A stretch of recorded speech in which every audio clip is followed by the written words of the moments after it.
રસ્તા પર ભરાયા છે પાણી।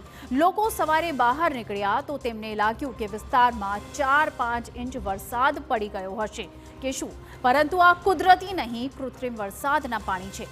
તમને થશે કે કૃત્રિમ વરસાદની અત્યારે શું જરૂર, પરંતુ આ પાણી ભરાયા છે તેની પાછળ જવાબદાર છે અમદાવાદ મ્યુનિસિપલ કોર્પોરેશન। સૌપ્રથમ તમને બતાવ્યા આના દ્રશ્યો।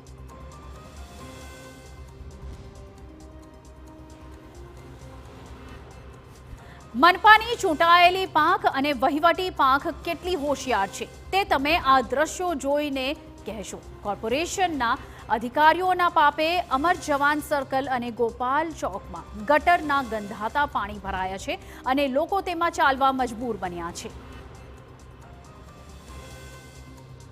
છેલ્લા 6-8 મહિનાથી નિકોલ વિસ્તારમાં જાણે ગટરના પાણી વરસાદી પાણીની જેમ રસ્તા ઉપર આવી રહ્યા છે। સ્થાનિકો પરેશાન થઈ રહ્યા છે, રોગચાળાનો ભય છે અને લોકો વારંવાર ફરિયાદ કર્યા છતાંય પરિણામ શૂન્ય છે। સ્થાનિકો સાથે વાત કરીશું, કયા પ્રકારની મુશ્કેલી, કયા પ્રકારની તકલીફ અહીંયા લોકોને પડી રહી છે અને કેટલા સમયથી રજૂઆતો આપણે કરી રહ્યા છીએ। આ સમસ્યા છેલ્લા 10 વર્ષથી છે, પણ છેલ્લા 8 મહિનાથી આ સમસ્યા કાયમિક છે। રોજ 11 વાગ્યા પછી પાણી નીકળે છે, પાણી નીકળ્યા પછી લોકોના ઘરની અંદર પણ પાણી આવે છે, ગટરના અને પીવાના પાણી મિક્સ થઈ ગયા છે। અહીંયાથી રોજ 10,000 માણસોની અવર જવર છે। 2 મોટી મોટી સ્કૂલો આવેલી છે, પણ અહીંયાના ભારતીય જનતા પાર્ટીના કોર્પોરેટર, ભારતીય જનતા પાર્ટીના ધારાસભ્ય અને આ ભ્રષ્ટાચારી અધિકારીઓ, આ ત્રણેયના પાપની સજા અહીંયાની સામાન્ય જનતા ભોગવી રહી છે।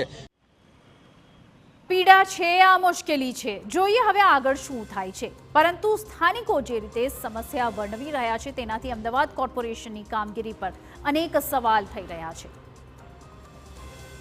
નિકોલના સ્થાનિકોને ગટરના પાણીથી છુટકારો ક્યારે, આ એક ખૂબ જ મોટો અને મહત્વપૂર્ણ સવાલ છે। મહિનાઓથી ભરાયેલા ગટરના પાણી માટે જવાબદાર કોણ? છેલ્લા 6 મહિનાથી સમસ્યા છતાં કેમ ઉકેલ નહીં?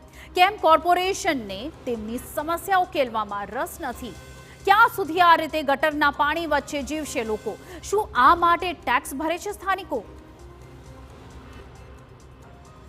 નથી કોઈ રોડ બનાવવામાં ધ્યાન દેતા। ગટરનું બધું તો એક બાજુ રહ્યું, પાણી તો આમને 24 કલાક આમને હોય। અમારે છોકરાઓ ભણવા જાય। 2 દિવસ પહેલા મારી છોકરી કોલેજ જતી હતી, એક્ટિવા લઈને પડી ગઈ હતી, સોપડા બોપડા બધા ભીના થઈ ગયા હતા। 2 અઠવાડિયા પહેલા મેં ઘરે ટાંકો સાફ કર્યો તો બીજે દિવસે પાછું ગટરનું જ પાણી આવ્યું અને અહીંયા કેટલાય લોકોને ઝાડા ઉલટી થઈ જાય છે ગટરના પાણીને લીધે। અમારી સોસાયટી અને આગળને બધાનો મેઇન રસ્તો છે, એટલે આવવા જવામાં લેડીઝને તકલીફ પડે છે, બાળકોને સ્કૂલે મૂકવા જવાના હોય છે, પ્લસ એજેડ પીપલ હોય, જે વૃદ્ધ માણસો છે, એ બધાને બી આવવા જવામાં તકલીફ પડે છે। વાહન લઈને નીકળવું હોય તો એ તકલીફ છે, બાળકોને અમે એકલા નથી મોકલી શકતા।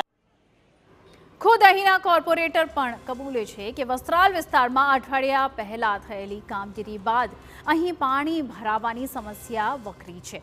આવનારા 20 થી 25 દિવસમાં સમસ્યાનું સમાધાન થાય એ પ્રકારના પ્રયાસ કરવામાં આવશે। પહેલા 7 કલાક પમ્પિંગ બંધ કર્યા પછી એમને કોઈ કારણે ક્યાંક જોઈન્ટ કરવામાં આવ્યું હતું, એના કારણે પરિસ્થિતિ ખૂબ ખરાબ થઈ છે અને સતત ગોપાલ ચોક ઉપર આખો પ્રવાહ પાણી ડેમના પાણીની અંદર લોકો ત્યાં પરેશાન થઈ રહ્યા છે। સુપર 6 માં આગળ વધી અને વાત કરીએ આજના વધુ એક મહત્વપૂર્ણ મુદ્દાની। ગુજરાત એટીએસ